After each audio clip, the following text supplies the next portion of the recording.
Tulsa, are you ready for this next guy to come out? Before I do want to see a sign of some nerddom out there. So does anybody have any wands or anything they can throw out there? Get a wand salute. All right, a lot of them. Okay, you have earned it, Tulsa. And by the way, my name is Aaron Sakers. I want you guys to be asking questions. There's a line right there. Keep it to one question per person so we get through as many questions as possible. Keep it nice and friendly and no weird requests, Tulsa. Don't make it too weird for me, okay?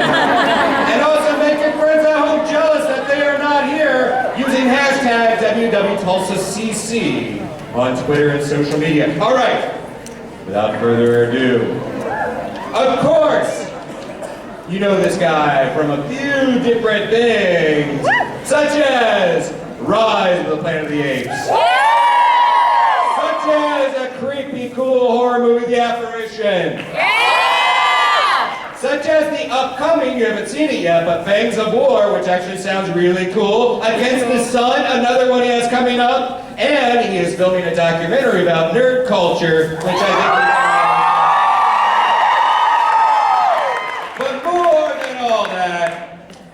you guys to put your hands together, no matter what house you are from. Yeah! Where you are loved. For Mr. Tom Felton!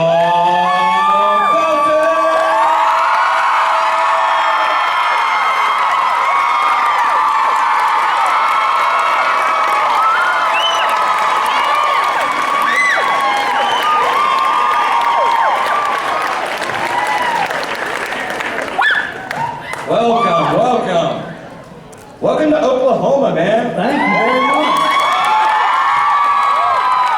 It's great to be here. Thanks for the warm welcome. You're a very hospitable bunch. They are. It's a very warm crowd here in Tulsa. I like them a lot. Yeah, you guys seem like you're having a good time. Everyone enjoying the convention so far? Yeah!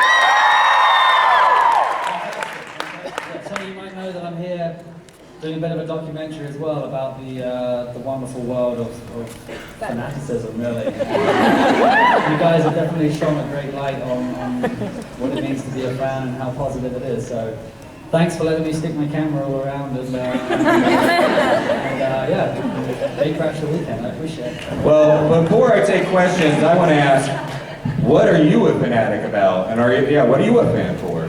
Well, nothing to the scale of some of the people that I've met. I'm very passionate about lots of things, but I'm not really a fanatic about too much, to be fair. Life in general and art, whether it's film, music, or any of those mediums, I think that's a really important part of life. And yeah, getting a chance to travel a lot and meet lots of interesting people is definitely a highlight for me. Well, there's a few interesting people in the room right now. Let's throw to some questions from some of them. Hey there, how are you? Hi, I'm good. So since you spent so many years working with like the cast of all the Harry Potter movies and stuff, who do you think has changed the most throughout the series? Well, Dan went Hollywood very quickly. Didn't take him long. It's hard to say, really. I suppose we've all changed quite a lot over the years. I mean, most of us started as kids. I started when I was 12 and didn't finish till I was 23, so kind of weird having your puberty documented. My voice has got a lot lower, I've got a bit taller. Matt Lewis has changed a lot.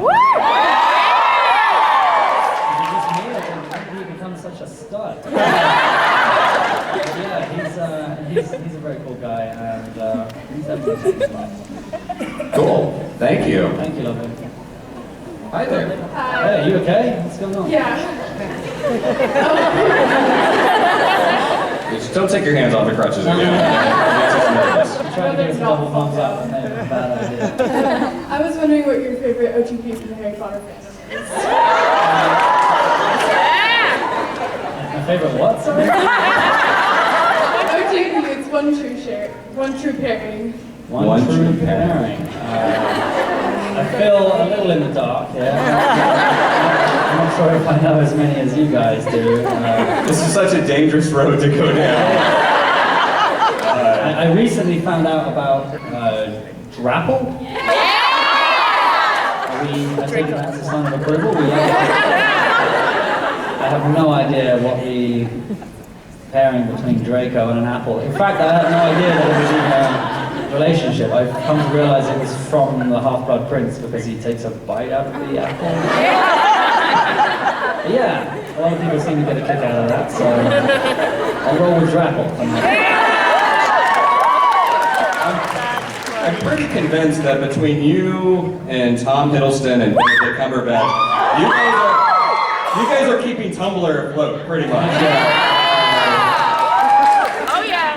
Have you read any Draco fan fiction or anything? It's a weird world. I haven't read that much, although I have seen some rather alarming pictures. Which I can assure everyone are not real. Daniel and I never took pictures. No, I do think it is awesome that Joe and the films have managed to inspire people to want to write their own stories. I'm a little bemused as to which direction they want to take these characters. But yeah, the fact that writing stuff at all is pretty cool. Before I take your question, I want to find out who has created either a GIF or wrote fan fiction or something like that connected to the Harry Potter series. Let's see a show of hands. All right, that's a pretty good sampling from Oklahoma right there. So Good work, guys. Good work. Yeah. Can you keep it up like this? Yeah. Hi. Hi. Okay, so do you think since you acted with the same people for so long in the Harry Potter series, do you think your involvement in that has made other roles you've played since seem smaller? Well, I suppose so, only because mainly, usually when you do a role, you do it for one film. Even most of the films that I've done have been for very short periods of time, kind of 8 to 12 weeks is the usual run on a picture. So Draco kind of felt a bit more like second nature for me. I didn't have to think too much about playing him because I almost felt like I kind of was him after a while. I felt very close to him. It was a 10-year relationship that we kind of had together. It was a little weird and kind of sad to say goodbye to him. I definitely miss him. I don't miss the blonde hair, but he was a lot of fun to play for sure. Thank you. Thank you, love. Thank you. Do you think playing Draco for so long has like altered your personality that you sometimes find yourself acting like him or something? So are you actually evil? I guess. Yes, is the one. No, I don't think so. I used to think that maybe he was a good way of venting anger. Yeah. You know, it's not nice to be a horrible person, but occasionally it can be quite satisfying if you're doing it as a role. So yeah, I had 3 older brothers growing up, and they used to kind of tease me in a brotherly, lovely kind of way.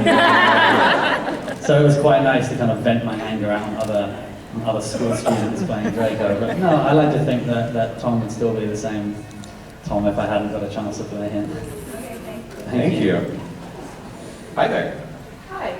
First off, my whole entire family is in love with Harry Potter and mostly Draco because my family's weird. But that's not the point. I was wondering if there's any fictional universe you could live in with no chance of escape, which one would it be? Wow, that's a good question. No, I loved playing Mario growing up, but I'm not sure if that's a world that I want to When you think it out, that's actually a dangerous world to be in. Yeah, right. Like flowers and mushrooms. Yeah. And, yeah, I don't know. Actually, I mean, it's hard not to say the wizarding world, really. It's kind of weird because I stayed in my normal secondary school while I was doing filming, and comparatively, my high school was very boring compared to Hogwarts. That's kind of a nice thing that we said as cast members growing up when we were doing the films. Can you imagine if this was real, how much fun it would be? So, but I think I'm not the only one who feels like that. If they could run away to Hogwarts and Hogsmeade and do all that kind of stuff, that it would be very cool. So yeah, that would be a world I'd like to be trapped in, I think. Yeah. Thank you. Cool. Thank you. Hi there. Hey. So I've seen some of your episodes of Murder in the First. Awesome, and- thank you. That's really cool to hear. I haven't been in the States since we shot that, so I didn't really know what the reaction was. So to hear you guys have been watching it really makes me happy, so thank you. How difficult was it to adapt an American accent? It was all right. It was okay. It's something that I've been sort of working on for a few years. I knew it was going to be important, to further my acting career, and it was very helpful being around a lot of Americans. We shot it in California. All of the other cast members were American, so it was something that I really enjoyed. It wasn't very easy at first. I won't lie. It started off being a little average, but I think we got into it in the end. Was it all right? Oh yeah! Well, that's reassuring. So yeah, I appreciate that. Thank you. I'm trying to get the Oklahoma accent. All I've really been told to say is y'all. Thank y'all very much. It's uncanny. Yeah, a few more weeks practice on that one. Hi. Hi, my name is Kelby. I'm Philip Chinunfi. You of course can't come to Oklahoma and not hear Native American language. My question is, contrary to what the films have really portrayed, the central characteristic of the Slytherin house is not evil. It's not bad intent. What do you believe is the central characteristics that make up the House of Slytherin? And, of course, why we're better than all the other houses. You have like a vested interest in this, don't you? Yeah, I'm detecting from your apparel that you're inside, yeah. I'm not sure. It generally has negative associations, doesn't it, for being kind of sneaky and possibly a little lazy when it comes to learning spells and stuff. But I think it's a very valid point that you made about Draco. He sort of personifies Slytherin in many ways, but in fact he's not really an evil kind of guy. He's just kind of been born into it and brought up around it. So ultimately I think he's kind of a good spokesman for the house. I'm very glad to see there are some Slytherins around today. I see far too many Gryffindor robes. It's reassuring to see a few Slytherins out there, so keep representing. Thank you. Now it's going to be awkward because we have. It's going to get real weird, real Can we just next? All right. Alright, so I come from an acting background, so I'm really interested in how you went through the character development through all 8 movies. Because obviously, Draco starts out kind of a little, I'm gonna not say that. Little sod. That works. So he starts out being that, and then eventually he seems somewhat like a decent person. What was your process? How did you feel about all that? It was different. It was useful, I think, in a way, not to know where the story ends as we went on. We only sort of had different installments each year. The books came out, each year the scripts were being developed. So I think had I known how it was going to end, it probably would have been difficult to portray in the way we did. For the first 5 years, he was just a bit of a slimy git, really. And kind of felt quite two-dimensional, and it was really nice in the last few years to have a chance to try and shine a light on why he is like that, and to kind of sort of highlight the vulnerabilities of people like that. And I think it does sort of point a light as to why maybe some bullies bully at all. There's usually something else going on up there, whether they're bullied themselves or they have some serious sort of self-esteem issues, or so yeah. Ultimately, the last couple of years were the most satisfying, I think, to try and get a bit of sympathy for him, really, because he didn't really have much choice or opportunity to be a nice guy, and I think somewhere, maybe just a slim part of him probably wanted to be. So yeah, as far as the process goes, I was very lucky that we had a fantastic cast around us, having a wonderful 2 castmates playing my mum and dad, who were awful parents, but great actors to work with, and having David Yates there, the director of the last 4 movies, help kind of develop that and sort of bring some flesh to the bones. That was definitely very helpful as well. Yeah. Well, when you're 12 years old, you hardly know who you are, much less wrapping your head around this other character that you're about to dive into for the next 10 years. Sure. Was that a bit of a mind-blowing situation of trying to figure out this other person when you hardly know who you really are at that age? It's weird looking back at it, not at all. I think as a kid you just sort of found it fun and Yeah. you didn't really question too much. And actually that's kind of when acting was its most fun, when there wasn't really much of a thought process going into it. I didn't have a clue what I was doing really. I just sort of turned up and blagged my way through it. But it was a lot of fun, and I think it definitely helped the fact that we grew up with the characters. You know, we more or less were the same age as the characters we were playing, and each year we kind of got a bit older. So as we developed as people, the characters kind of got richer and developed as well. So that was definitely helpful. Cool, thank you. Hi there. Hey, So, when you were a kid on the set of Harry Potter, did you ever find yourself being intimidated by the adults, like off the set, the adult actors? yeah, it was definitely, there was a few times of intimidation. Actually, it was kind of strange because when we first started meeting a lot of the adults, I was too young to have watched a lot of the films that they had been in. In fact, I thought Gary Oldman worked there as a cleaner. I introduced myself to him 3 times before someone told me, you know who he is, right? Which I didn't.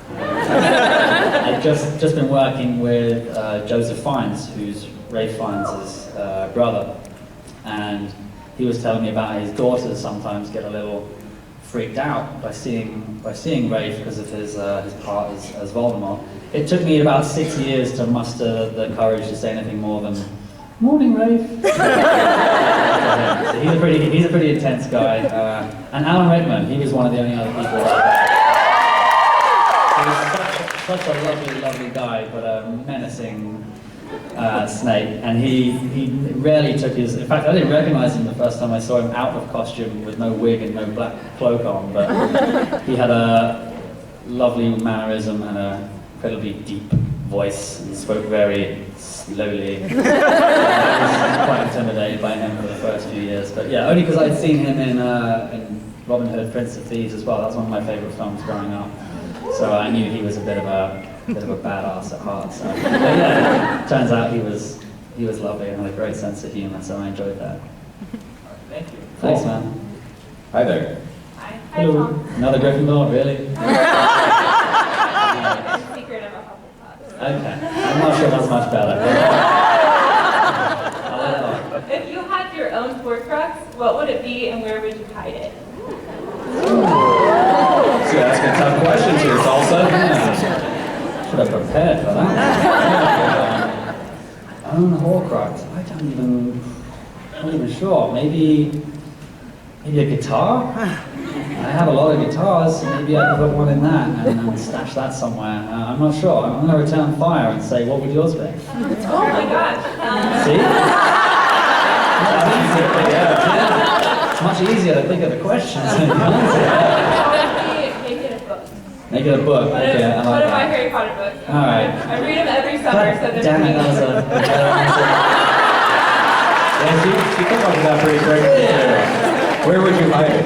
I would probably hide it just in a library. It's a lot of books in a library. Okay, I go to the University of Tulsa and we have like a really cool reading room that looks like a Gryffindor common room. So Cool. I just like put it on one of the shelves in there and just let it collect dust and no one would know what's there. So. All right, you've already showed me up enough.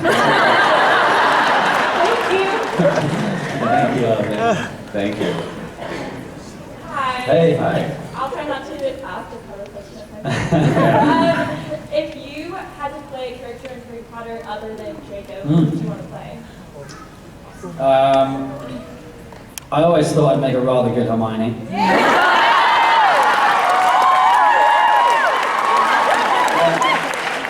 I see it. I see it, yeah. If not Hagrid. It's hard for me to envision playing any other character, to be honest with you. I kind of have a secret dream that maybe if they remake the films in 20 years that I'll get a chance to play Lucius. But actually, it's kind of strange saying Lucius. The film that I just did with Joe Fiennes, my character's name was Lucius. So that was kind of a bit strange for me. Thank you. Thanks. My question is, if you could be in any other house of Hogwarts, what would it be? There's just no other house for me. I think I'd rather be expelled. I have a strong kinship to my Slytherin house, so I just couldn't see myself being anywhere else, to be honest with you. I think all Slytherins would say the same, right? Hey. Could you just bring the mic down a little bit? Bring it down. You can grab it. Or somebody assist her. Just grab it. Yeah. There we go. There you go. Bye. So All right. Lean in. What was your favorite scene of the whole Harry Potter series and why? The one he was in, or just in, out? Okay. Okay. It's tough to pick one, to be honest with you. They were all kind of a lot of fun throughout the years. I'll never forget the first time we walked into the Great Hall, which Chris Columbus, the director, strategically didn't let us see the Great Hall before actually filming our reaction to going in. So that was genuine awe when we got to walk through there, which was pretty awesome. I really enjoyed the bathroom wand fight. with Daniel and Half-Blood Prince, which sounds awkward every time I say that. It was really cool actually, because without shattering the illusion too much, when we had a chance to do spells in previous years, nothing happened. They added in the effects and the colours and the sounds afterwards. So in the bathroom scene, they actually sort of rigged the entire place up with explosives and flashes and colours. So every time you got to say Expelliarmus or whatever, a toilet blew up. So that was very satisfying. We had a lot of fun then. Thank you. Thank you. Thank you. Hi. Hey. Okay, first of all, I have to say this. My best friend from Russia says hello. Hello, best friend from Russia. Can they hear us right now? Huh? No. She kind of can, yes. Oh, is she on the phone? Yes. Oh, okay. So my question is, do you have like one best day, like, or moment while filming the Harry Potters, kind of like behind the scenes? Again, there really wasn't sort of one day. I think of it's a bit like looking back at your school years and trying to think of the one day that kind of stands out as the best one. But I suppose every time that we came back together was always really awesome, because it took about 6 months usually to make the film, and then we usually had a 6-month wait between the next one. So every time we got to kind of come back as a family and start again, that was always a pretty special time.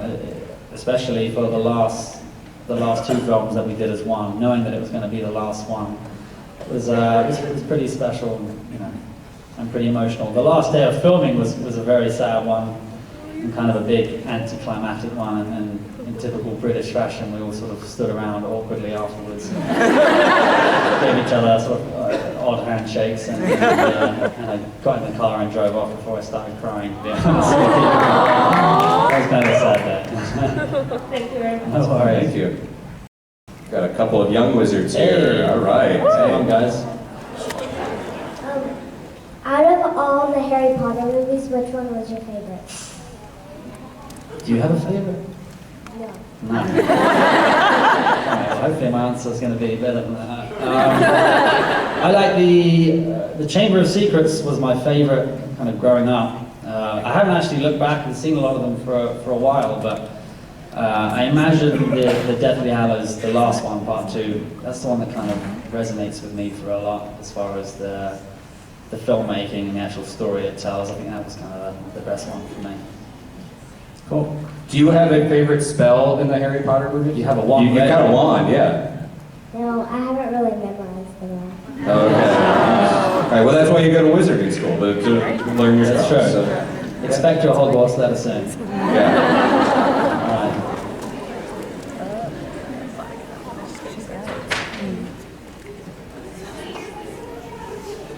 We got Supergirl actually ready to ask questions. So this is kind of a big deal.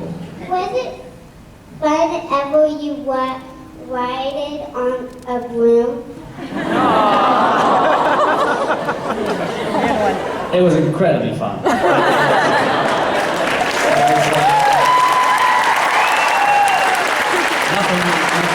beats the feeling of wind in your hair and flying around in your broomstick. In fact, if there was one thing that I could take from Hogwarts back to the Muggle Kingdom, it would definitely be a broomstick. I miss my Nimbus with that with greatness for sure. Yeah.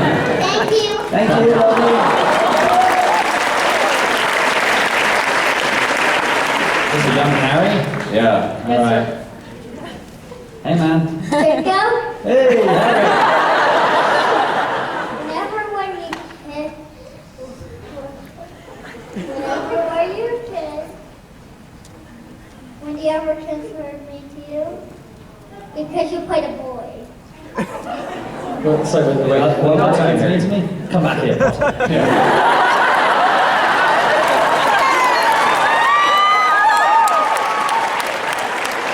You said whenever you were a kid and the first few movies came out, were you bullied at school at all or anything, or picked on because you played the bad guy in Harry Potter?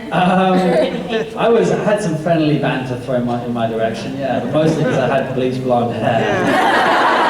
I didn't really care so much about the Harry Draco thing, but I did have quite a few protesters, mostly in the States, I must say, where people would come up to me very upset and say, "Why are you so mean to Harry?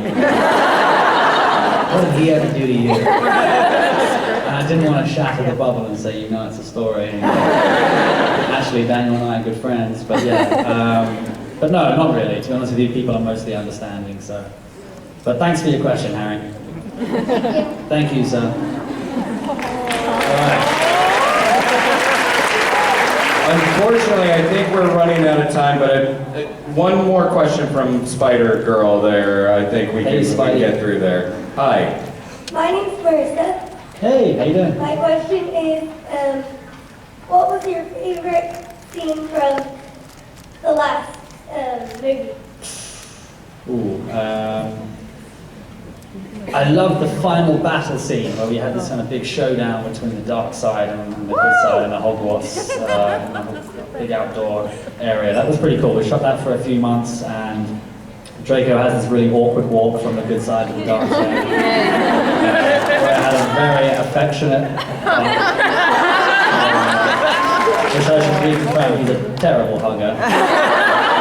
And it wasn't scripted, he just literally grabbed me. And the weird thing was, I think he hugged me once in maybe 65 takes, and that was the take they used. And even, strangely enough as well, in the UK, when we watched that at the English premiere, that was a really haunting, kind of chilling moment. Like, what was Voldemort about to do? And then we watched it in America, you guys just burst out laughing. Another testament to the USA's ability to find humour where we hadn't seen it, so yeah. I much prefer your reaction to us. Unfortunately, that brings an end to the panel. Thank you so much, and thank all of you guys for being here.